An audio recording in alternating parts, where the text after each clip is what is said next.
Selamat pagi saudara-saudari. Sukacita kita bisa berkumpul pada pagi hari ini. Sekali lagi mari kita berterima kasih untuk semua orang yang membantu kita bisa beribadah pada pagi hari ini. Kita bersyukur ada orang-orang yang mendedikasikan waktunya. Mereka bisa datang jam 6.30 pagi loh untuk ibadah. Jadi buat kita yang terlambat, pesannya apa? Tepat waktu. Amin. Kita juga mau sama-sama memuji dan juga memuliakan Tuhan bersama-sama. Hari ini juga spesial karena tepat di pagi ini itu adalah hari di mana gereja kita di Medan, Gedung Adora melakukan grand opening. Tepuk tangan buat Tuhan yang luar biasa. Makanya kalau kita lihat mungkin kok pelayan saya tidak ada ya, pendeta saya kok nggak hadir ya. Mereka di Medan. Dan kita berdoa ada banyak lagi gereja-gereja yang dibuka, gereja-gereja yang dibangun untuk kemuliaan nama Tuhan. Amin. To God be the glory. Sebelum kita mendengarkan firman Tuhan, saya mengajak kita untuk siapkan hati kita pada pagi hari ini dan kita berdoa. Tuhan, kami bersyukur untuk penyertaan Engkau. Dan pagi ini kami juga berdoa untuk setiap hati kami Bapa. Doa kami adalah agar firman-Mu bisa membantu kami dan mengubahkan kami. Sertai Tuhan hamba-Mu biarlah firman Engkau yang disampaikan adalah hikmat yang daripada-Mu saja. Kami siap mendengarkan firman, hanya di dalam nama Tuhan Yesus kami berdoa dan mengucap syukur. Amin. Ini adalah minggu terakhir di mana kita tahu tema bulan ini adalah Live as Jesus did. Kalau di bahasa Modern English Version dia bilang walk as Jesus did. Ini adalah tema yang menurut saya pribadi paling sulit tahun ini. Temanya simple sekali. Tapi dikatakan hidup seperti Yesus. Dikatakan di 1 Yohanes 2 ayat 6. Whoever says he remains in him ought to walk as he walked. Bahasa Indonesianya, barang siapa mengatakan bahwa ia ada di dalam dia, ia wajib hidup sama seperti Kristus telah hidup. Sangat simple. Tapi mari kita coba evaluasi sedikit sepanjang 3 minggu ini, apa hal yang saya sudah makin mirip dengan Yesus. Jangan-jangan hari demi hari, minggu demi minggu, kita belajar firman Tuhan, tetapi nyatanya kita tidak melakukan perubahan apa-apa, apalagi makin mirip dengan Tuhan. Di buku 1 sampai 3 Yohanes, kita belajar dari minggu pertama, Pendeta Budi mengajarkan bahwa kita harus hidup, kalau kita mengaku kita adalah pengikut Kristus, kita harus hidup di dalam terang. Di minggu kedua, Bapak Pendeta Muksin bicara tentang kasih. Dan minggu lalu juga kita belajar mengenai keyakinan dan pengertian kita tentang siapa itu Tuhan. Saya mau zoom in sedikit tentang khotbah minggu lalu. Oleh Bapak Pendeta Frankie Lumenta kita diingatkan mengenai bahaya. Ada banyak bahaya di dunia ini memang. Tapi ada satu bahaya yang sangat dekat dengan pengikut Kristus hari ini, yaitu adalah doktrin dan pengajaran. The wrong doctrine and false teaching. Yang dari dulu sampai sekarang tidak berubah. Patternnya sama, selalu ada. Selalu saja ada doktrin yang berbeda daripada yang firman ajarkan. Dan selalu saja manusia lebih suka dengan pengajaran yang seperti itu. Pengertian yang mudah diombang-ambingkan akan Injil Tuhan. Jadi boro-boro kita hidup seperti Yesus. Kalau dasar pengertiannya saja bisa salah. Dan hari ini kita akan lanjutkan bagaimana seharusnya kita bisa mengerti firman Tuhan. 1 Yohanes 5 ayat 13 dikatakan semuanya itu kutuliskan kepada kamu supaya kamu yang percaya kepada nama anak Allah tahu bahwa kamu memiliki hidup yang kekal. Dia 20-nya akan tetapi kita tahu bahwa anak Allah telah datang dan telah mengaruniakan pengertian kepada kita supaya kita mengenal yang benar dan kita ada di dalam yang benar. Di dalam anaknya Yesus Kristus, dia adalah Allah yang benar dan hidup yang kekal. Kita akan fokus di pasal kelima dari buku 1 Yohanes ini. Perikop ini judulnya Kalau di bahasa Inggrisnya adalah purpose of writings. Tujuan dari penulisan. Jadi bisa disimpulkan seluruh tulisan di 1 Yohanes, tujuan dan kesimpulannya adalah di perikop yang kita baca ini. Dan menarik, seperti layaknya sebuah skripsi. Skripsi itu ada judulnya, di bab pertama ada pendahuluan, ada isinya, yang terakhir adalah kesimpulan. Dan di sini dikatakan tujuannya jelas, supaya kita percaya akan hidup yang kekal. Karena hari ini kita bisa jadi seorang Kristen tanpa punya iman yang terus terjaga akan hidup yang kekal. Dan di ayat 20 dikatakan bahwa bagaimana kita bisa meraihnya adalah dengan mengenal dan tinggal di dalam yang benar. Karena kalau enggak, habis kita. Secara sederhana saya simpulkan seperti ini. Kalau bicara tentang skripsi, 1 Yohanes 5 ayat 13-20 sangat mirip. Tujuannya jelas tadi, di surat ini kita percaya kepada Tuhan dan hidup yang kekal. Di ayat 20 jelaskan, tetapi harus dengan pengertian yang benar. Karena kalau tidak dengan pengertian yang benar, kita tidak akan sampai ke sana. Keselamatan itu bisa hilang, saudara-saudari, jika kita tidak hidup di dalam kebenaran. Begitu pula dengan bagian tengah, diberikan contoh-contoh praktikalnya. Di minggu lalu kita belajar tentang kasih, minggu sebelumnya lagi kita belajar tentang bagaimana kita menjauhi dosa, hidup di dalam terang. Tapi saya mau zoom in lebih dalam tentang pengertian meminta dan berdoa. Bagaimana kita berdoa dan meminta hari ini. Sebelum ke sana kita coba sedikit kuliah dulu, boleh ya? Ini kuliah pengantar memahami Alkitab. Siap belajar? Ada sekitar 100 halaman pada pagi hari ini. Jadi mari kita fokuskan fokus kita ya. Ada yang namanya kalimat, ada yang namanya paragraf, ada yang namanya pasal, kita tahu ada yang namanya buku, dan ada yang namanya Alkitab. Buku artinya ini adalah buku Matius, Markus, Lukas, Yohanes. Cara kita memahami firman sangatlah penting untuk bisa kontekstual. Apa kontekstual? Kontekstual adalah hal yang mengungkapkan intensi daripada penulisan. Karena bisa sangat salah kalau kita salah konteks. It's easy to judge. Sangat mudah untuk menilai sesuatu, but it's hard to understand. Lebih sukar untuk bisa memahami. Sama halnya dengan manusia ke manusia, kita suka salah paham kan? Apalagi manusia kepada firman dan kepada Tuhan. Jadi hari ini kalau kita nggak dig deeper firman atau menggali firman dengan benar, sesuai konteksnya, bahaya kita. Yang pertama, bagaimana kita membaca dengan konteks pada kalimatnya. Saya ambil salah satu contoh Roma 8 ayat 28, ayat banyak favorit orang. Kita tahu sekarang bahwa Allah turut bekerja dalam segala sesuatu untuk mendatangkan kebaikan. Nah, pada tahu semua kan? Tapi kalau kita potong-potong ayatnya, kita lupa bahwa di ayat terakhirnya dikatakan mendatangkan kebaikan bagi mereka yang mengasihi Dia, yaitu bagi mereka yang terpanggil sesuai kehendak dan rencana Allah. Tapi orang bisa salah artikan bahwa segala sesuatu pasti semuanya baik karena dari Tuhan. Apalagi saya melakukan kesalahan, gak apa-apa, itu pasti kehendak Tuhan kok. Kita gunakan ayat yang salah dengan konteksnya. Kedua, bicara soal paragraf. Kumpulan daripada kalimat-kalimat. Ketiga adalah kita baca konteks yang sesuai pasalnya. Saya coba kutip lagi satu ayat yang pasti semua orang tahu. Segala perkara dapat kutanggung. Tuh kan, pinter-pinter memang. Di dalam Dia yang memberi kekuatan kepadaku. Ayat ini sampai ada banyak ditulis di sepatu-sepatu basket. Beneran. Di sepatu futsal saya nggak pernah lihat. Karena mungkin sepatu futsal agak kecil ya. Di sepatu basket saya penggemar basket. Di NBA banyak pemain-pemain itu tulis. Segala perkara, dalam bahasa Inggris ya. Dapat kutanggung di dalam Dia yang memberi kekuatan kepadaku.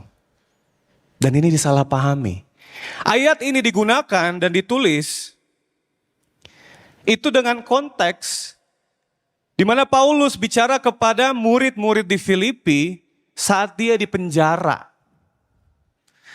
Konteksnya dia lagi di penjara, dia tulis kepada murid-murid yang sedang mengalami penganiayaan.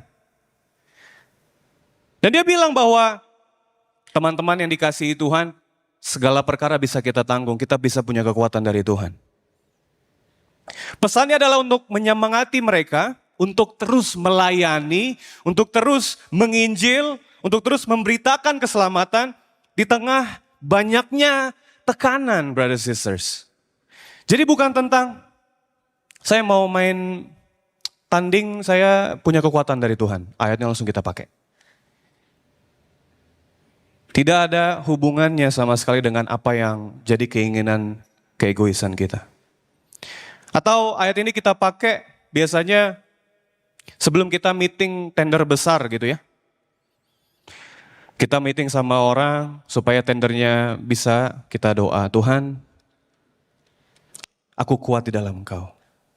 Segala sesuatu dapat kutanggung. Dan kita gunakan ini dengan konteks yang bisa sangat salah. Sama halnya dengan ayat yang kita akan fokuskan. Dikatakan, so if we know, di 1 Yohanes 5, that He hears whatever we ask, we know that we have whatever we ask of Him. Dan jikalau kita tahu bahwa Ia mengabulkan apa saja yang kita minta, maka kita juga tahu bahwa kita telah memperoleh segala sesuatu yang telah kita minta kepadanya. Siapa yang gak suka ayat ini? Semua suka. Siapa di sini yang kalau ada orang tawarin, sebutkan 3 permintaan kamu. Terus kamu gak suka, pasti suka kan? Semua akan saya kabulkan. Semua akan saya wujudkan. Dan inilah yang menjadi bahayanya kalau pengertiannya salah. Maka dari itu khotbah saya hari ini adalah untuk hidup seperti Tuhan Yesus hidup. Hal praktikal yang sangat penting, nanti kita bisa lihat kenapa sangat penting untuk bisa kita hidupi adalah mari kita meminta dan berdoa seperti Yesus berdoa. Bayangkan kita punya anak, saya punya anak umurnya 2 tahun, mau jalan 3. Kita punya anak, segala sesuatu yang dia minta kita kasih. Apa yang akan terjadi dengan anak itu? Yang paling jelas adalah dia akan spoiled atau manja. Dia tidak akan tahu perbedaannya proses dan kesabaran. Betul? Namun ada juga misalnya ada anak yang kalau minta sesuatu dia tidak pernah dikasih. Apa hasilnya? Dia akan mistrust, dia tidak akan percaya kepada orang tuanya. Tetapi ada kategori ketiga, di mana seorang anak meminta kepada Bapa sesuai kebutuhan yang dia butuh dan sesuai kehendak Bapanya. Maka dia akan punya yang namanya kedewasaan. Tadi yang pertama dia minta sesuatu, segala sesuatu dikasih. Yang kedua ada minta sesuatu, tapi tidak pernah dikasih. Tapi kita belajar bagaimana meminta seperti Yesus meminta dan berdoa. Itu adalah sesuai kebutuhan dan sesuai kehendak Tuhan. Kenapa ini menjadi sangat penting untuk kita bisa hidupi hari ini? Karena hal mendasar inilah yang kerap buat orang Kristen tidak bertumbuh. Sekali lagi, hal dasar inilah yang kerap membuat orang percaya tidak bertumbuh. Karena hal inilah yang menjadi kunci seorang percaya bisa setia sampai akhir. Masa sih bro? Coba kita lihat hidup kita. Di saat kita minta sesuatu dengan keinginan kita tidak dijawab-jawab oleh Tuhan, apa yang terjadi? Kecewa kita. Kecewa itu apa? Kecewa. Kita bisa tinggalkan Tuhan, kita bisa tinggalkan iman kita hanya karena ini. Makanya kita hari ini akan belajar bahwa ini adalah hal yang sangat penting untuk kita bisa dalami lewat firman. Ada lagu yang menggambarkan ini. Aku ingin begini. Aku ingin begitu. ingin mobil, ingin uang, banyak kali. Semua tahu ya, dapat dikabulkan. Terus orang Kristen pakai, dapat dikabulkan dengan Yesus ajaib. Kebohongan terbesar kekristenan adalah kita bisa dapatkan apapun yang kita inginkan. That's the biggest liar ever. Mari kita jujur, Tuhan dan keinginan kita selalu sama atau berbeda? Suka sekali berbeda. Tapi banyak doktrin yang mengajar, kamu minta apa saja, kamu doa 2 minggu puasa, kamu akan dapatkan. Berkat kamu akan dapatkan. Gak mungkin Tuhan yang sangat baik itu meninggalkan kamu dengan keinginanmu. Tetapi sekali lagi, kebohongan terbesar kekristenan adalah kita bisa dapatkan semua yang kita inginkan. Ikut agama Kristen aja semua enak. Lihat agama Kristen, orangnya kaya-kaya. Pernah dengar begitu? Ikut agama Kristen aja apapun yang diminta, lihat Tuhannya ajaib. Yes, memang Tuhan adalah Allah yang selalu membuat keajaiban. Tetapi sesuai kehendaknya. Manusia bisa meminta dan berdoa sesuai keinginannya, tetapi Tuhan tahu apa yang kita benar-benar butuhkan. Mari kita belajar sama-sama, pengertian yang benar dalam meminta itu seperti apa. 1 Yohanes 5 ayat 14. This is confidence that we have in Him, that if we ask anything according to His will, He hears us. Dan inilah keberanian percaya kita kepadanya, yaitu bahwa Ia mengabulkan doa kita jikalau kita meminta sesuatu kepadanya menurut kehendak kita. Kehendak Tuhan. Loh kok katanya tadi apa aja Tuhan? Kenapa sekarang ada kata kehendak Tuhan? Dan inilah kata yang paling tidak disukai orang Kristen. Kehendak Tuhan adalah kata yang mayoritas di dalam kekristenan orang gak suka karena kalau tidak diterima apa yang menjadi keinginannya bisa kecewa. Jadi gimana? Apa maksud daripada kehendak Tuhan? Mari kita sama-sama dalami. Yohanes 14 ayat 14. If you ask anything in my name, kata Tuhan, I will do it. Jika kamu meminta sesuatu kepadaku, dalam namaku, aku akan melakukannya. Semua yang percaya bilang amin. Nah, amin pasti. Semua yang percaya akan kehendaknya sesuai dengan waktunya bilang amin. Makin dikit.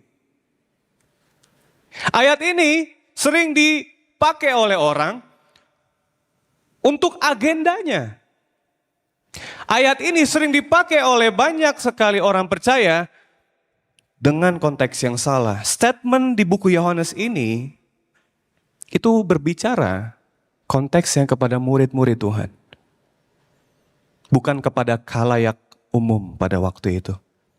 Kenapa? Karena jelas yang ditegaskan, mintalah untuk tujuan yang akhirnya memuliakan Tuhan. Di ayat-ayat sebelum bilang gitu. Kamu minta aja, apapun. Tapi ujungnya adalah kehendak Tuhan. Yang mempermuliakan nama Tuhan. Minta aja, kamu pasti akan dapat. Tapi orang bisa salah pahami, saya bisa dapat apa aja tuh. Bayangkan walau di tengah penganiayaan mereka gak minta kenyamanan dan kemudahan. Murid-murid, dia bilang, ditawarin, kamu minta apa aja silakan. Murid-murid minta, tolong Tuhan jangan serem-serem amat lah penganiayaannya Tuhan.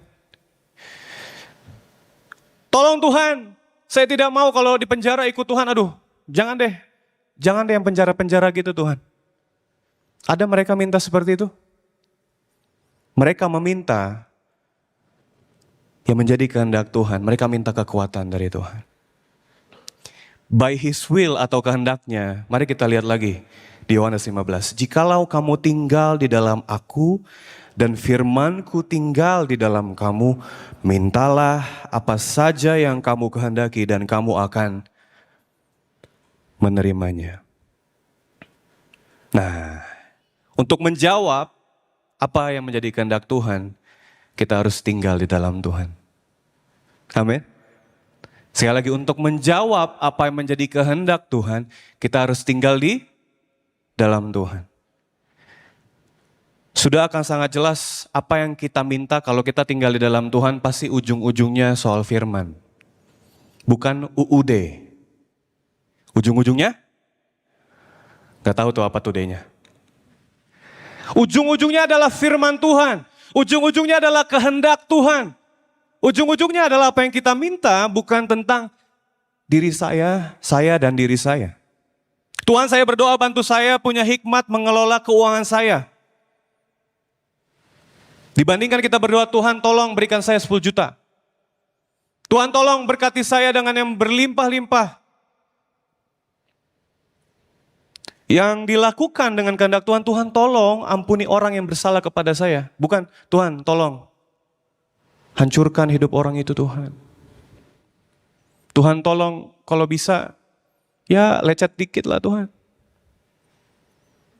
Kita mungkin gak doakan itu, tapi dalam hati kita, setiap kali kita lihat orang itu, kita minta. Di dalam pikiran kita. Tuhan berikan kekuatan kepada saya untuk mengasihi dan memaafkan, itulah kehendak Tuhan.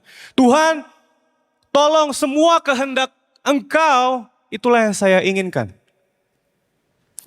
If Jesus' word abide in you, then it will guide how you formulate your wishes. Jika firman Yesus tinggal di dalam saudara dan saya, maka firmanlah yang akan mengatur bagaimana kita merumuskan keinginan kita. Bukan lagi kita yang merumuskan keinginan kita. Apa yang kita minta sebagai orang percaya adalah selalu yang menjadi kehendak Tuhan. Poin pertama, mari kita berdoa, meminta dengan pengertian yang benar. Saat kita terus dekat dengan Tuhan, apa yang kita minta, apa yang kita doakan, tidak lagi tentang kita. Semua tentang pengertian yang benar, semua tentang apa yang benar dalam firman Tuhan. Yohanes 17, saya tidak akan kasih ayatnya, karena ayatnya sangat panjang, saya akan kutip beberapa ayat di mana mewakili doa daripada Tuhan Yesus. Perikop ini dibilang the prayer of Jesus. Ada banyak komentari atau orang-orang yang mengatakan ini adalah doa yang sangat sempurna daripada Tuhan. Ayat 1, apa yang diminta sama Tuhan? Tuhan minta visi Tuhan dan kebesaran Tuhan bisa terjadi di dunia. Ayat 2, Tuhan minta berdoa hidup kekal untuk semua orang. Loh, kok nggak ada tentang diri sendiri ya? Ayat 3, hidup kekal artinya adalah pengertian dan pengenalan akan Tuhan. Itulah yang Tuhan doakan untuk orang-orang bisa tahu. Yang dia doakan selanjutnya adalah dia berdoa orang-orang bisa menyatakan kebenaran dan orang bisa mengenal kebenaran. Ayat 8, dia berdoa agar kita bisa menyampaikan kabar baik bagi semua orang. Ayat 9, untuk keselamatan semua orang.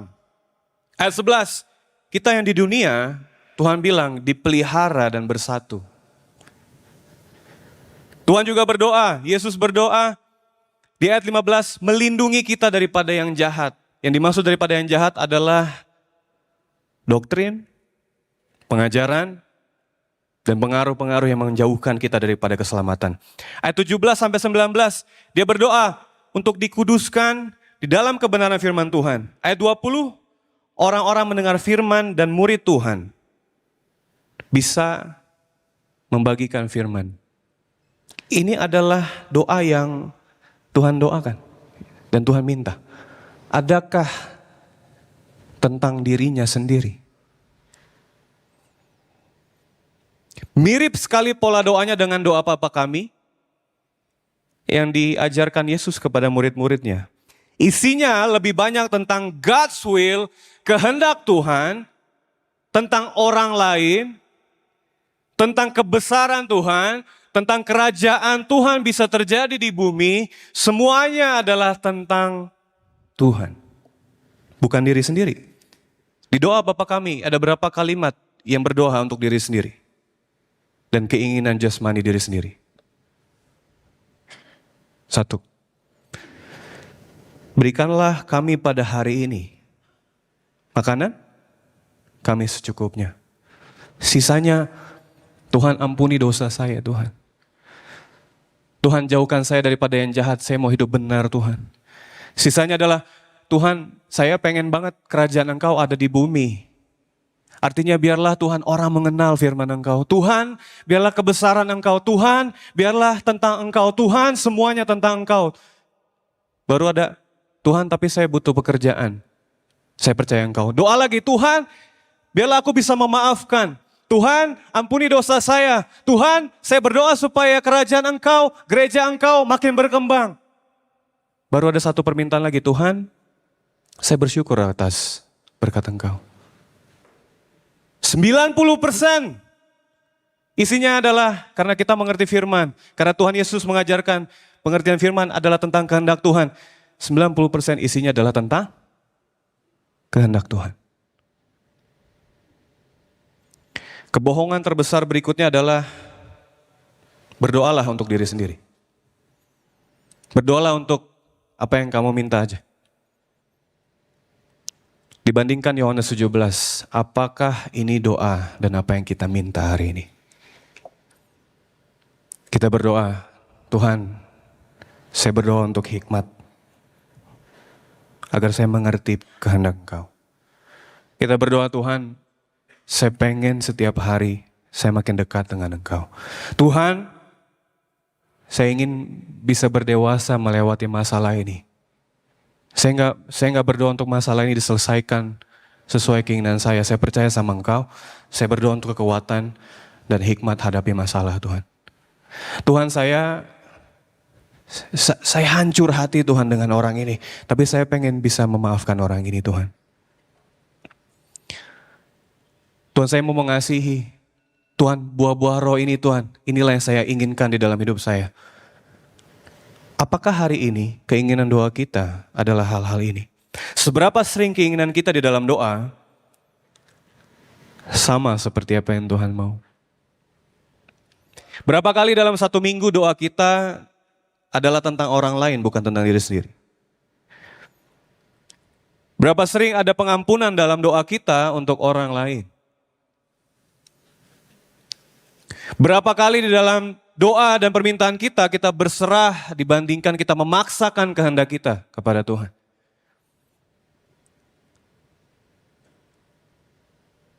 Pernah nggak kita berasa selesai kita berdoa, sebenarnya tidak selalu kita dapat sesuatu loh. Terkadang kita berdoa, kita bisa kehilangan sesuatu. Apa yang hilang? Marah kita hilang. Khawatir kita hilang. Kegelisahan kita hilang. Dan Tuhan yang hilangkan itu. So let's asking, praying with right understanding. Tinggal di dalam Tuhan dan minta kepada Tuhan. Sehingga firmanlah yang mengatur saudara dan saudari kita semua di sini dalam meminta. Kita bisa cek Injil Matius, Markus, Lukas, Yohanes. Yesus bahkan setiap hari dia berdoa. Dia berdoa sebelum memulai hari. Dia berdoa di tengah kesehariannya. Yesus berdoa sebelum menutup hari. Artinya setiap saat dia berdoa. Di Lukas 6 sebelum memutuskan sebuah perkara yang besar tentang kebijaksanaan memilih rasul-rasul, apa yang dia lakukan? Dia berdoa. Sebelum melakukan mujizat dan setelah melakukan mujizat yang dia lakukan, dia berdoa. Bahkan sebelum berjalan di atas air, apa yang Tuhan Yesus lakukan? Berdoa. Sebelum ajarkan murid-muridnya doa Bapa kami, yang dilakukan Tuhan Yesus lagi-lagi adalah dia tidak melakukan yang lain, dia berdoa. Sebelum dan sesudah dihianati murid-muridnya, dia berdoa. Sebelum kematiannya dia di kayu salib, Tuhan berdoa. Bisa bayangkan seberapa dekatnya dia dengan doa. Dan seberapa dekatnya dia dengan pengertian yang Bapa di sorga inginkan. Hari ini kita doa, makan kita doa. Tuhan terima kasih atas berkat-Mu, amin. Atau mungkin doa kita sudah jadi doa yang template. Atau mungkin doa kita sudah, permintaan kita sudah jauh dari pengertian yang benar. Doa kita sudah jadi template, kalah robot. Doa kita menjadi sesuatu yang tidak ada esensi daripada hubungan, daripada kehendak Tuhan dan yang kita inginkan. Sehingga kita tidak menerima apa-apa. Yakobus 4 ayat 3. Atau kamu berdoa juga tetapi kamu tidak menerima apa-apa karena kamu salah berdoa. Sebab yang kamu minta itu hendak kamu habiskan untuk memuaskan hawa nafsumu. You ask and do not receive because you ask amiss, that you may spend it on your passions. Kata passions di dalam bahasa aslinya adalah ternyata kata yang sering kita dengar. Yaitu adalah hedon. Hedon banget loh. Hedon bisa bicara tentang, bajunya bermerek hedon. Tidak mau kalah ikut apa yang jadi tren, hedon sekali. Tetapi bahasa aslinya adalah hedon artinya lebih kepada keinginan yang duniawi. Lebih kepada hasrat, pleasure, desire, keinginan yang jauh daripada kehendak Tuhan. Hari ini godaan manusia adalah keinginan. Di zaman sekarang keinginan itu bisa didisplay di mana-mana. Kadang kita lagi iseng buka sesuatu di sosial media yang satu, di Facebook misalnya. Kita lagi cek, tiba-tiba ada iklan Tokopedia. Cut. Padahal kita lagi ngeliat sepatunya di situ loh. Tiba-tiba ada. Tiba-tiba kita buka lagi sosmed yang lain, tiba-tiba ada lagi pilihan sepatu yang warna lain. Cut. Iklan. Keinginan manusia hari ini didisplay di mana-mana. Di sosial media didisplay, ini loh yang kamu bisa dapat kalau pakai ini bagus sekali dalam pikiran. Bahkan hari ini tidak sedikit juga orang yang terjerat yang namanya pinjol. Karena keinginan. Kita lihat sebelah sepatu baru nih. Jangan mau kalah. Pinjol aja. Kita lihat lagi sebelah mobil baru nih. Apa yang kita lakukan? Pinjol. Kita pakai cara kita. Terus kita doa ke Tuhan. Tuhan gak jawab-jawab, pakai cara sendiri lah. Pinjam. Sehingga akhirnya kita di dalam lingkaran yang mengikat saudara. Passions atau hedonisme bisa hidup di dalam kita kalau kita tidak hidup di dalam Tuhan. Yakobus 4 ayat 5-7 dikatakan konteks yang benar tentang meminta. Tetapi apabila di antara kamu ada yang kekurangan hikmat, hendaklah ia memintakannya kepada Allah. Yang memberikan kepada semua orang dengan murah hati dan tidak membangkit-bangkit, maka hal itu akan diberikan kepadanya. Hendaklah ia memintanya dalam iman dan sama sekali jangan bimbang. Sebab orang yang bimbang sama dengan gelombang laut yang diombang-ambingkan kian kemari oleh angin. Orang yang demikian janganlah mengira ia akan menerima sesuatu dari Tuhan. Diombang-ambingkan tuh rasanya seperti semalam ya. Ada yang berasa semalam? Atau udah pada tidur? Atau lagi tidur tiba-tiba kok gini-gini? Nah, diombang-ambingkan tuh. Semalam waktu intermezzo sedikit ya. Semalam waktu gempa terjadi, saya lagi di lantai 1 di rumah, istri saya di lantai 2. Turun dia dari lantai 2 cepet banget. Dan dia bilang, aduh takut. Apakah Tuhan akan datang? Kayak bukan ya. Diombang-ambingkan artinya kita tidak berdiri teguh karena kita nggak tahu apa kehendak Tuhan. Konteksnya di ayat 5 dibilang minta aja kepada Tuhan gak apa-apa. Tapi yang diminta di buku Yakobus ini diajarkan, ini lagi berbicara tentang lagi hadapin masalah. Yang diminta adalah hikmat. Yang diminta adalah kebijaksanaan. Yang diminta adalah iman ditambahkan. Dan inilah yang diminta oleh Yakobus. Kenapa buku Yakobus saya bawa ke lesson hari ini? Yakobus adalah seorang pendoa. Di salah satu penjelasan Yakobus itu disebutkan bahasa Inggrisnya old camel, karena lututnya seperti unta. Karena dia sering berdoa bersujud kepada Tuhan. Tapi apa yang Yakobus doakan? Yang Yakobus doakan adalah dia selalu minta wisdom daripada Tuhan. Dia minta iman dari Tuhan. Sehingga bukan cara sendiri yang dilakukan. Yakobus sama seperti Yesus, dia sering berdoa. Dan bahkan doanya yang paling sering dilakukan oleh Yakobus di buku Yakobus adalah dia berdoa untuk orang lain. Dia berdoa untuk keselamatan orang lain. Dia berdoa untuk iman. Di buku Yakobus juga sangat terlihat jelas. Kata iman tanpa perbuatan adalah mati dari buku Yakobus. Di buku Yakobus juga diperlihatkan iman itu harus dilakukan. Yakobus mengerti bahwa apa yang dia percaya, apa yang dia doakan, Tuhan sudah sediakan. Satu contoh lagi, 1 Raja-Raja 3 ayat 9-10. Maka berikanlah kepada hambamu ini hati yang faham menimbang perkara untuk menghakimi umatmu dengan dapat membedakan antara yang baik dan yang jahat. Sebab siapakah yang sanggup menghakimi umatmu yang sangat besar ini?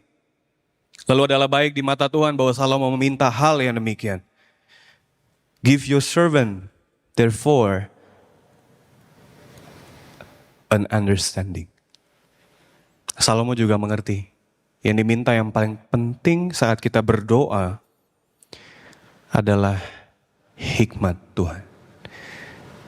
Poin kedua hari ini adalah mari kita meminta dan berdoa untuk iman dan hikmat lebih dari apapun.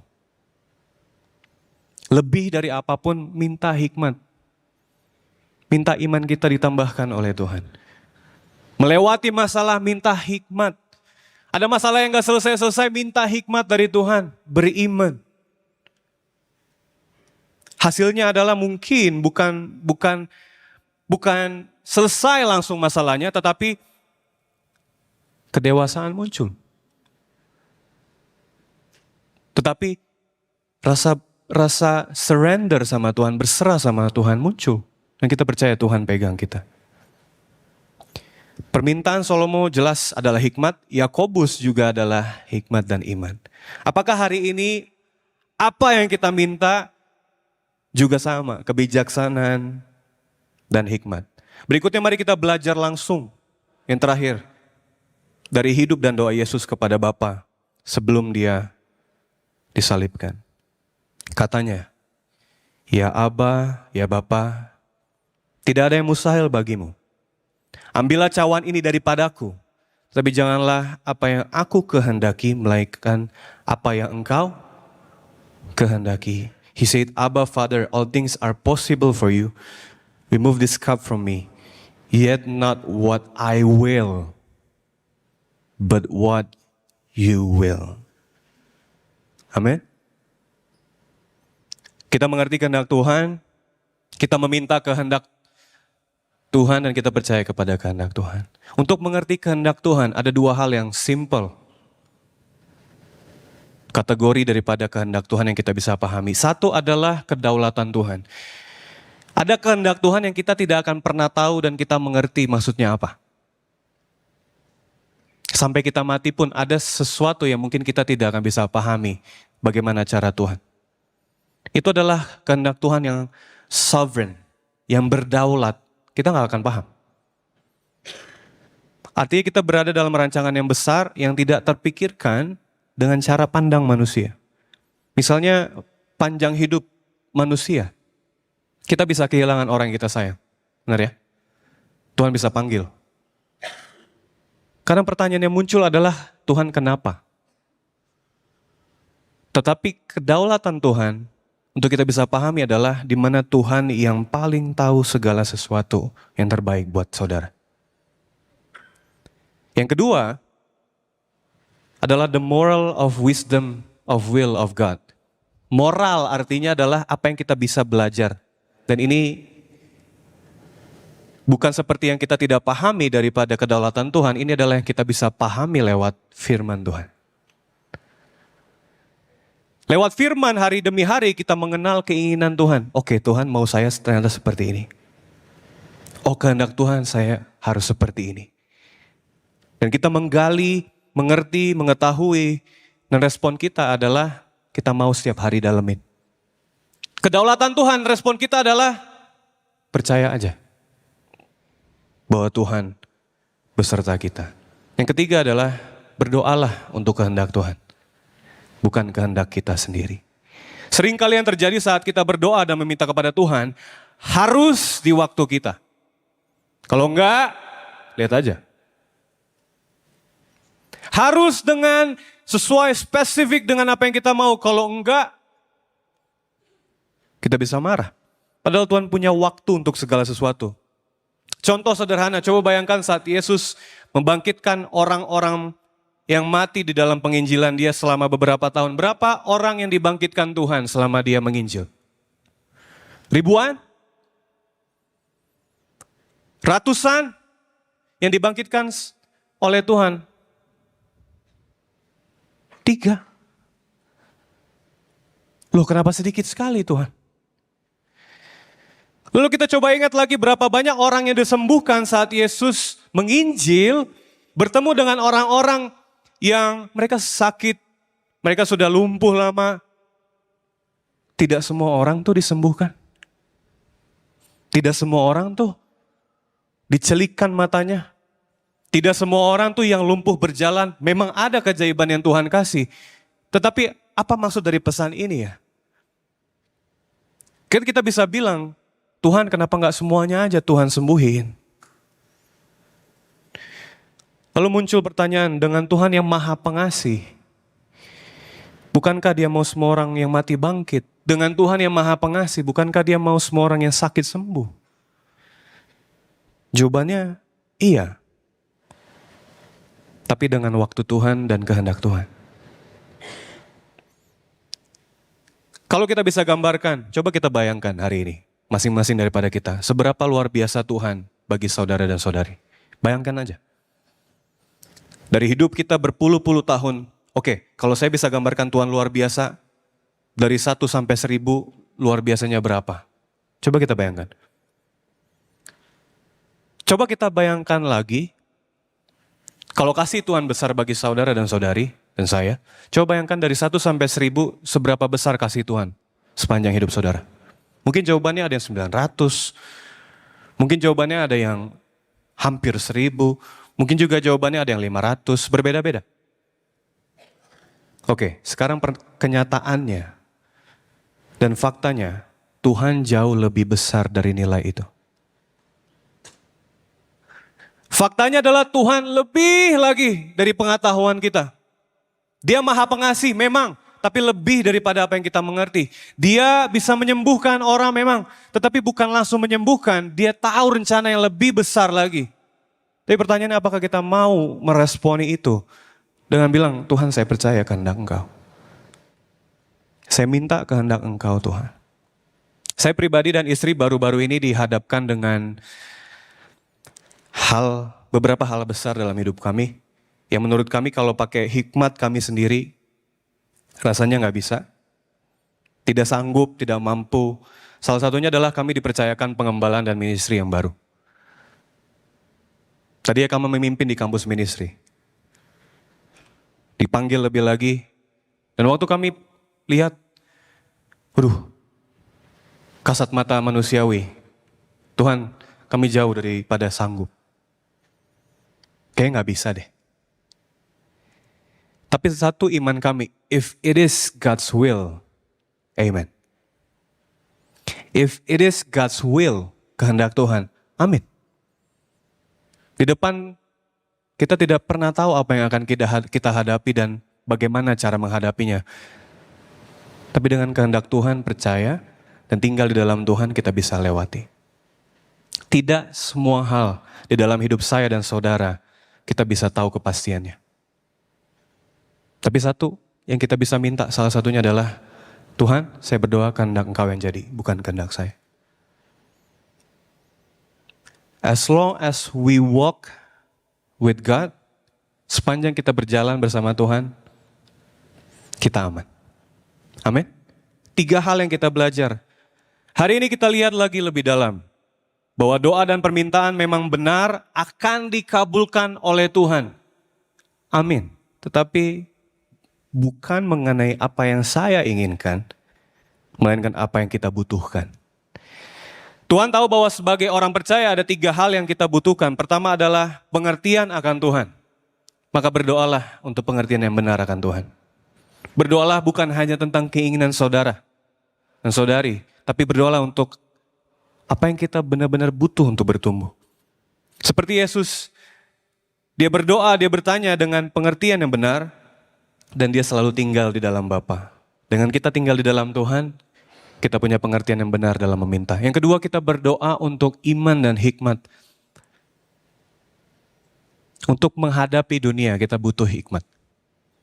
Seperti Yesus, dia selalu dekat dengan Tuhan, dekat dengan Bapa, dia minta hikmat. Yang terakhir adalah kita butuh hidup dalam rencana dan kehendak Tuhan. Sehingga kita bertumbuh sesuai kedaulatan Tuhan. Mari hidup seperti Tuhan Yesus di dalam doa dan permintaan. Mari kita berdoa.